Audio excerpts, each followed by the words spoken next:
Hello everyone.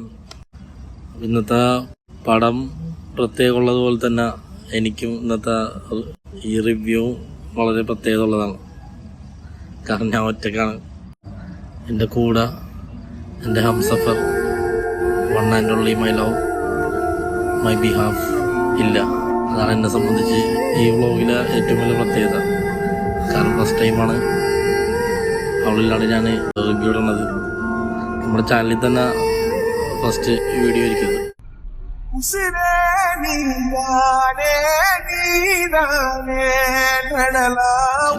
സാങ്കേതിക ആഗോള international പ്രശ്നങ്ങൾ കാരണം she's not with me now എന്ന് വെച്ച് അടിച്ചു പിരിഞ്ഞ് അല്ലെങ്കിൽ ഇടിപിടിച്ച് മാറിയിരിക്കണേന്നല്ല. നമ്മുടെ ലൈഫ് അങ്ങനെയല്ലേ. എത്രത്തോളം പ്ലാൻ ചെയ്ത് വെച്ച് കഴിഞ്ഞാലും God have some other plan. അങ്ങനത്തെ ഒരു പ്ലാനിൽ ഞാനിവിടെ, അവൾ അവിടെ ആയിപ്പോയി. But very soon I will be with her ഇൻഷാ അല്ലാഹ്. എത്രയും പെട്ടെന്ന് നമ്മൾ ഒരുമിച്ച് വരുന്നതായിരിക്കും വീഡിയോയിൽ. ബട്ട് അതുവരെ നിങ്ങളെ വെയിറ്റ് ചെയ്യിപ്പിക്കുന്നത് ശരിയല്ലല്ലോ. അതും ഇങ്ങനെ ഓരോ പടങ്ങളൊക്കെ ഇറങ്ങി വരുമ്പോൾ എങ്ങനെ നിങ്ങളോട് ഷെയർ ചെയ്യാതിരിക്കുന്നു. അപ്പോൾ അതുകൊണ്ട് ഷോ മസ്റ്റ് ഗോ ഓൺ എന്നല്ലേ. ചലോ. കാണാൻ ഒറ്റൊരു കാരണം മാത്രമേ എനിക്കുണ്ടായുള്ളൂ. അത് ധനുഷിൻ്റെ ഡയറക്ടോറിയൽ എന്താണെന്നുള്ളത് കാണാൻ വേണ്ടി തന്നെയാണ് ഞാൻ പോയത്. ധനുഷ് ഇതിനു മുമ്പും ഡയറക്റ്റ് ചെയ്തിട്ടുണ്ടെന്നാണ് പറയണ. പടത്തിൻ്റെ പേര് എനിക്കറിഞ്ഞൂടാ. ബട്ട് ഇപ്പം ഇതെന്തായാലും ഇറങ്ങി നമ്മളെ തിയേറ്ററിലൊക്കെ ഓടുന്നുണ്ട്. അതുകൊണ്ട് എന്തായാലും കണ്ടിരിക്കാമെന്ന് വിചാരിച്ചു. മച്ചാൻ്റെ ആക്ടിങ് നമുക്കറിയാം എന്താണ് ആളായിട്ടോ എന്നുള്ളത്. അതിന് പിന്നെ അതിനൊരു യാതൊരു ഡൗട്ടും ഇല്ല. പക്ഷെ ഡയറക്ടറായിട്ട് കാണിച്ചു വെച്ചിരിക്കുന്നത് എൻ്റെ പൊന്നെ, അതും ഇത്രയും സീനിയേഴ്സ്, ഇത്രയും വെൽ ഡെവലപ്ഡ് ആയിട്ടുള്ള ആക്ടേഴ്സിനെ വെച്ചിട്ട് ചെയ്തേക്കെന്ന് പറഞ്ഞു കഴിഞ്ഞാലുണ്ടല്ലോ, സമ്മതിച്ചു കൊടുത്തേ പറ്റുള്ളൂ. അമ്മാതിരി ഹെവി ഇമോഷനോടെയാണ് പടം കൺസീവ് ചെയ്തേക്കുന്നത്.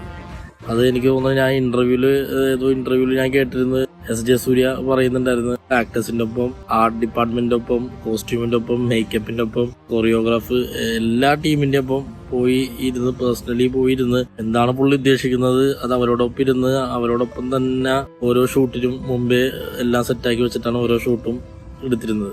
ധനുഷിന്റെ ഓരോ പ്രകടനവും ഇവരെ ഷോക്കിംഗ് ആയിരുന്നു പറയണം. കാരണം അത്രയും ഹെക്റ്റിക് ആയിട്ടുള്ള ഒരു ജോബാണല്ലോ ക്യാപ്റ്റൻ ഓഫ് ദ ഷിപ്പ് അല്ലേ ഡയറക്ടർ എന്ന് പറയുന്നത്. അപ്പൊ അത്രയും റെസ്പോൺസിബിലിറ്റി ഉള്ളൊരു പൊസിഷനിൽ ഇരുന്നിട്ട് അഭിനയവും കൂടി അതിൽ തരി പോലും കുറവ് വരാണ്ട് പുള്ളി അഭിനയിച്ചെന്നുള്ളത് പുള്ളി സർപ്രൈസിങ് ആണെന്നാ പറയണത്. അപ്പൊ അവരൊക്കെ ഭയങ്കരമായിട്ട് ഇൻസ്പയർ ആയിപ്പോയി എന്നാ പറയണത് പുള്ളിയുടെ ഡെഡിക്കേഷൻ കണ്ടിട്ട്. അത് ആക്ടിങ്ങിനോടായാലും ശരി, ഈ ഡയറക്ടർ ഇതിനോടായാലും ശരി. അപ്പൊ അത് പടത്തിൽ കാണാനുണ്ട്. ധനുഷിന് ഡയലോഗ് വളരെ കുറവാണ്. ബട്ട് ക്യാരി ചെയ്യുന്ന ഇമോഷൻ നമുക്കത് കണ്ണിലൂടെ ചില നോട്ടങ്ങളാണ്. ഇങ്ങനെ കണ്ണിലൂടെയുള്ള നോട്ടോ എക്സ്പ്രഷൻ ഒക്കെ ഉണ്ടല്ലോ, എൻ്റെ പൊന്നെ നിന്നും നമ്മൾ ഒരുക്കി പോകുന്ന പറയില്ലേ, അമ്മാതിരി ഫീലിംഗ് ആണ്. പിന്നെ റഹ്മാന്റെ മ്യൂസിക്, പിന്നെ അതിനെ കുറിച്ചൊന്നും പറയണ്ടല്ലോ, അതും കൂടി അങ്ങോട്ട് ചേർന്നിട്ടുണ്ടല്ലോ, സംഗതി വേറെ ലെവലാണ്.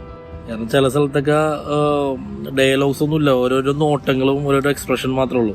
പക്ഷെ അത് നമ്മളോട് പറയുന്ന മെസ്സേജ് അല്ലെങ്കിൽ പറയാൻ ശ്രമിക്കുന്ന കാര്യമുണ്ടല്ലോ, വളരെ ഇമ്പാക്ട്ഫുൾ ആയിട്ട് നമുക്ക് എഫക്റ്റ് ചെയ്യും.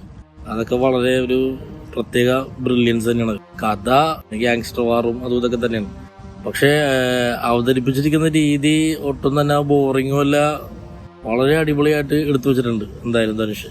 എസ്പെഷ്യലി സിസ്റ്ററായിട്ട് തന്നെ പെൺകുട്ടി ദുർഗ, അത് ഫസ്റ്റ് ഹാഫിൽ അതിന് വലിയ ഇതൊന്നുമില്ല. സെക്കൻഡ് ഹാഫിൽ എൻ്റെ പൊന്നെ കളി മാറുന്നൊരു മാറ്റമുണ്ട്. എവിടെ ഓടുന്നുള്ള രീതിയിലാണ് പിന്നെ കളി. വേറെ ലെവലിൽ കിടിലം പെർഫോമൻസും പിന്നെ മൊത്തം തൂത്തുവാരനും ആംഗ്ലം പെങ്ങളും കൂടി, ധനുഷും തങ്കച്ചിയും കൂടി. പിന്നെ ധനുഷിന് വേറെ 2 അനിയന്മാരും കൂടി ഉണ്ട്. ഒന്ന് നമ്മുടെ കാളിദാസാണ്, പിന്നെ ഒരു പുള്ളി ഏതാണ് എനിക്കത്ര അറിയില്ല, പേരറിയില്ല, കണ്ടിട്ടുണ്ട് എവിടെയോ ഇതിനു മുമ്പ്. അപ്പൊ ഇവര് തുടക്കം മുതലേ ഭയങ്കര അണ്ണൻ തമ്പിയൊക്കെ ആയിട്ട് ഭയങ്കര ക്ലോസും ഭയങ്കര അൻപും ഒക്കെയാണ്. അപ്പൊ അതൊക്കെ കാണുമ്പോൾ തന്നെ നമുക്കറിയാം എവിടെയെങ്കിലും എന്തെങ്കിലുമൊക്കെ ഒരു പണി ഇവന്മാരെ കൊടുക്കാതിരിക്കില്ല. പക്ഷെ പണി കൊടുത്ത ഒരു പോർഷൻ അത് ടോട്ടലി അൺഎക്സ്പെക്റ്റഡ് ആയിരുന്നു. അതെന്തായാലും പൊളിച്ചാട് ഒരു ട്വിസ്റ്റ്. ബട്ട് രണ്ടുപേരും ഒരേപോലെ തന്നെ പണി കൊടുക്കുന്ന ഒട്ടും പ്രതീക്ഷിച്ചില്ല. പിന്നെ നമ്മുടെ എസ് സൂര്യ എന്താണ് ആ സ്റ്റൈലും ആ ഒരു നടിപ്പൊക്കെ പൊളിച്ച് മച്ചാനും പൊളിച്ച്. SJ സൂര്യ തകർത്ത് ആടിയിട്ടുണ്ട്. പിന്നെ പ്രകാശ് രാജിന് വലിയ ഡയലോഗില്ല. പ്രകാശ് രാജിനും അതെ എക്സ്പ്രഷന്റെ കളിയാണ്. അത് വലിയ കാര്യമായിട്ടൊരു റോളില്ല. എന്നെ സംബന്ധിച്ചൊരു പ്രകാശ് രാജിന് ക്യാരി ചെയ്യണ പറ്റിയ അത്രയും ഡെപ്ത് ഒന്നുള്ളൊരു റോളല്ല. ബട്ട് ആ ഒരു റോളിന് അങ്ങനത്തെ ഒരു ഇരുത്തം വന്നൊരു ആളെ ആവശ്യമുണ്ട്. ബട്ട് പെർഫോമൻസ് വൈസ് ഒന്നും ചെയ്യാനൊന്നും ഇല്ല ഇതിനകത്ത് പ്രകാശ് രാജിന്. അതാണ് ഒരു വിഷമായി പോയത്. പ്രകാശ് രാജിന്റെ മാക്സിമം ഔട്ട്പുട്ട് എടുക്കാനുള്ളതൊന്നും അതിനകത്ത് ഉണ്ടായില്ല. ആ ഒരു കുറവ് എനിക്ക് ഫീൽ ചെയ്തു. ബാക്കിയെല്ലാം കൊണ്ടും കൊടുത്തത് സിമ്പിളായിട്ട് നൈസായിട്ടിരുന്ന് ഉറക്കം തൂങ്ങിയിരുന്ന് മച്ചാൻ ഇടക്കിടക്കിങ്ങനെ ഉറക്കം തൂങ്ങി. അതാണ് ഞാൻ പറഞ്ഞ ഉറക്കം തൂങ്ങി. ഇങ്ങനെ ഉറക്കം തൂങ്ങി പുള്ളി പൊളിച്ചടക്കിയിട്ടുണ്ട് എന്തായാലും. പിന്നെ അപർണ ബാലമുരളി ഇടക്കിടക്ക് തല്ലിപ്പൊളിച്ച് എവിടെന്നൊക്കെയാണ് കയറി. എവിടെന്നാന്നറിയില്ല, ഇങ്ങനെ കൊണ്ടുവന്നിടുന്ന മാതിരി ബോംബിടുന്ന മാതിരി എവിടെന്നൊക്കെയോ കയറി വരും. തുടക്കം മുതൽ അവസാനം വരെ ഒച്ചയും ബഹളവും കരച്ചിലും ബീച്ചിലുമാണ്. റോളൊക്കെ നന്നായിട്ട് ചെയ്തിട്ടുണ്ട്. കൊടുത്ത പണി എന്തായാലും വെടിപ്പായിട്ട് അപർണ പൊളിച്ചിട്ടുണ്ട്. ഡാൻസൊക്കെ ഒരു തമിഴ് സ്റ്റൈല് ടിപ്പിക്കൽ തപ്പാങ്കുത്ത് ഡാൻസ് ഉണ്ട്. അതൊക്കെ ശരിക്കും പൊളിച്ചിട്ടുണ്ട് അപർണ. പിന്നെ ആരാണ് നമ്മുടെ ചേട്ടൻ എന്നും പറയാ സെൽവരാഘവൻ. എന്തായാലും സെൽവരാഘവൻ അത് ത്രൂ ഔട്ട് ഉണ്ട്. റോള് നന്നായി വൃത്തിയായിട്ട് വെടിപ്പായിട്ട് ചെയ്തു കൊടുത്തിട്ടുണ്ട്. അപ്പോൾ ഓവറോള് പടം എന്നെ സംബന്ധിച്ച് പൊളി എന്ന് പറഞ്ഞു കഴിഞ്ഞാൽ പേഴ്സണലി ഒരുപാട് ഇഷ്ടപ്പെട്ടു. സാധാരണ ഈ ഗാങ്സ്റ്റർ സ്റ്റോറിയിൽ ഉള്ള പോലത്തെ വെറുതെ ഇടിയും ചവിട്ടും വെടിവെപ്പും തല വെട്ടലും മാത്രമല്ല, ബട്ട് സംതിങ് ഇമോഷണലിയും കൂടി കണക്റ്റ് ആവുന്ന രീതിയിൽ പല എലമെന്റും ആഡ് ചെയ്തിട്ടുണ്ട്. കുറച്ചും കൂടി കാര്യങ്ങൾ റിയലിസ്റ്റിക് ആയിട്ട് ചെയ്തു വെച്ചിട്ടുണ്ട്. അതുകൊണ്ട് പടം എന്തായാലും കൊള്ളാം, അടിപൊളിയാണ്. ഡയറക്ടർ ഇതായിട്ടും ധനുഷ് 100 കയറിയിട്ടുണ്ട്. എന്തായാലും പൊളിയാണ്. എല്ലാവരും പോയി കാണാം, തിയേറ്ററിൽ തന്നെ പോയി കാണാം. ഈ പറഞ്ഞ ആൾക്കാരുടെ ആക്ടിങ്ങും പിന്നെ കഥ കൊണ്ടുപോകുന്ന രീതിയും പിന്നെ റഹ്മാന്റെ മ്യൂസിക്കും ഇതൊക്കെ കൂടി ആവുമ്പോണ്ടല്ലോ സംഗതി പൈസ വസൂലാണ് എന്തായാലും. അതുകൊണ്ട് എല്ലാവരും പോയി കാണാം, കണ്ട് അഭിപ്രായം അറിയിക്കുക, കമന്റ് ചെയ്യാം. ഓൾമോസ്റ്റ് എല്ലാവരും കണ്ടിട്ടാവുന്ന പ്രതീക്ഷിക്കുന്നു. കാണാത്തവർ പോയി കാണാം. അപ്പോൾ നെക്സ്റ്റ് വീഡിയോ ആയിട്ട് ഉടനെ വരുന്നതാണ്. Till then bye.